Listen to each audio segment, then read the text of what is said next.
ડીસા તાલુકાના ઝેરડા ગામમાં વિકાસના દાવાઓ વચ્ચે બેદરકારીનો ચોંકાવનારો મામલો સામે આવ્યો છે। ગામમાં છેલ્લા 5 થી 7 વર્ષથી ઊભો પાણીનો ટાંકો હવે જર્જરિત હાલતમાં પહોંચી ગયો છે અને ગમે ત્યારે ધરાશયી થવાની ભીતિ ઊભી થઈ છે। અનેકવાર રજૂઆત છતાં પંચાયત દ્વારા કોઈ કાર્યવાહી કરવામાં આવી નથી। શું કોઈ મોટી દુર્ઘટનાની રાહ જોવામાં આવી રહી છે? ડીસા તાલુકા ઝેરડા ગામમાં આવેલો પાણીનો ટાંકો છેલ્લા 5 થી 7 વર્ષથી જર્જરિત હાલતમાં ઊભો છે। ટાંકાની દિવાલો ખુલ્લી પડી ગઈ છે અને લોખંડની ખીલાશરીઓ સ્પષ્ટ દેખાઈ રહી છે। સ્થિતિ એટલી ગંભીર છે કે ગમે ત્યારે ટાંકો ધરાશયી થાય તેવી ભીતિ સતાવી રહી છે। આ ટાંકાની બાજુમાં જ મુખ્ય રોડ પસાર થાય છે, જે અન્ય ગામોને જોડતો મહત્વનો માર્ગ છે। રોજિંદા ગામ લોકો અને વાહન ચાલકો અહીંથી અવરજવર કરે છે। ટાંકીની નજીક મકાન પણ આવેલું છે। મકાન માલિકે વારંવાર ઝેરડા પંચાયતમાં રજૂઆત કરી છતાં કોઈ પગલાં લેવામાં આવે નથી। અંતે ભયના માહોલમાં મકાન માલિકને પોતાનું ઘર ખાલી કરી ખેતરમાં રહેવા જવું પડ્યું છે। સ્થાનિક લોકોમાં રોષ વ્યાપ્યો છે અને હવે પ્રશ્ન ઉઠી રહ્યો છે કે શું પંચાયત કોઈ અનિચ્છનીય ઘટના બાદ જ જાગશે? આ બાબતે ઝેરડા તલાટીનો સંપર્ક કરતા તેમણે જણાવ્યું હતું કે આ બાબતે અમે ટાંકી ડેમેજ માટે પ્રોસેસ કરી છે અને ગામમાં પાણી મળી રહે તેના માટે વૈકલ્પિક વ્યવસ્થા માટે નાણાં પંચમાંથી જે અલગ ટાંકી બનાવેલી છે તેનામાંથી અલગ કનેક્શન આપી પાણી આપવામાં આવશે અને જર્જરિત પાણીનું ટાંકું તોડી પાડવામાં આવશે। અહેવાલ જયંતિભાઈ ઠક્કર, ન્યૂઝ 16 ગુજરાતી। દવે મનોજ કુમાર સુરેશભાઈ, ગામ ઝેરડા। શું સમસ્યા છે પાણીની? સમસ્યા સાહેબ એવી છે કે 5-6 વર્ષથી અમે રજૂઆત કરેલી છે ટાંકા વિશેની, તો કોઈ સરકાર શ્રી સાંભળવા માંગતી જ નથી, બરાબર। તો અમારી તો એક જ આશા છે કે એને પાડો અથવા નવું બનાવો, બરાબર। બાજુમાં પંચાયત આવેલી છે, ડેરી આવેલી છે, સ્કૂલ આવેલી છે અને સાહેબ આ ઝેરડાથી થેરવાડા જવાનો મેન માર્ગ છે સાહેબ, બરાબર। સમસ્યા સાહેબ એવી છે કે આ ટાંકું જર્જરિત થઈ ગયું છે, ખીલાસરી દેખાય છે, પાણી નીકળે છે, બરાબર। તો સરકારશ્રીને વિનંતી કે આને પાડો અથવા નવું બનાવો।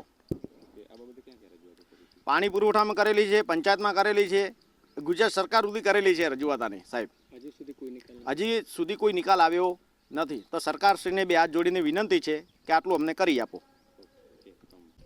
હું ઝેરડા ગામનો વતની અશોકભાઈ પંચાલ છું। બાજુમાં કાળુભાઈ સુથારનું ઘર આવેલ છે અને ટોકાના ડરથી ઘણી અરજીઓ કરી, ઘણું કહેલ છે, બરાબર, પણ કોઈ એની ખબર લીધી નથી। કંટાળીને ભાઈ કૂવા ઉપર રહેવા જતો રહ્યો છે। બાજુમાં બાળ મંદિર છે, નિશાળ છે, ડેરી છે, ખેતરનો રસ્તો છે, મેન રસ્તો છે થેરવાડા તરફ જવાનો, બરાબર। પબ્લિકની ખૂબ અવર જવર બાળકોની હોય છે, પણ કોઈ એની ખબર લીધી નથી। કોઈ દિવસ પડશે તો જવાબદાર સરકારની રહેશે। આ નવું બનવું જોઈએ। ડર તો તૂટીને પડે તો મરી જાય ને માણસ। કોઈ નાના બાળકો છે, કોઈ પબ્લિક જતી અવર જવર હોય, ખિલારીઓ તૂટીને હળી ગયો છે આખું। નવું બનાવવા વિનંતી છે અમારી। ઓકે, મારું નામ ભારતસિંહ કાનસિંહ, રહેવાનું ઝેરડા। મારો મેન રસ્તો છે અહીંથી થેરવાડા જવા માટે રસ્તો છે મેન। અહીંથી છોકરો પણ સ્કૂલનો પણ અહીંથી નીકળતો હોય છે અને ટોકું પણ જર્જરી હોવાથી, પાણી જર્જરી હોવાથી ખિલારી પણ જાહેરમાં દેખાય છે અને ગમે તે પબ્લિક અહીંથી અવર જવર કરતી હોય બધાને ડર લાગે છે પાણી ટાંકી જર્જરી હોવાથી। અને ટાંકો કહેતા ગવર્મેન્ટને પાડવું જોઈએ એટલે કે પાણી ભરવાનું બંધ કરવું જોઈએ।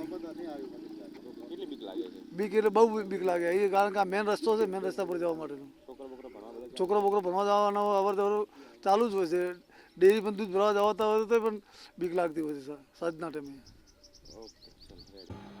હા, અઠવાડિયું થયું મને અહીંયા ચાર્જ મળ્યા ને, હું હાલ ચાર્જમાં છું અને સરપંચ સાથે મારે ચર્ચા થઈ એ મુજબ આ ટાંકી જર્જરિત છે એના માટે દરખાસ્ત કરી દેવામાં આવી છે તોડી પાડવા માટે અને વૈકલ્પિક વ્યવસ્થા માટે અમે બે નાણાં પંચની અંદર સંપ બનાવેલ છે। એ સંપમાંથી વિતરણ વ્યવસ્થા માટે નવા કનેક્શન અઠવાડિયામાં પડી જશે અને એની વિતરણ વ્યવસ્થા થશે અને એ પછી આ ટાંકીને ડેમેજ કરી દેવામાં આવશે।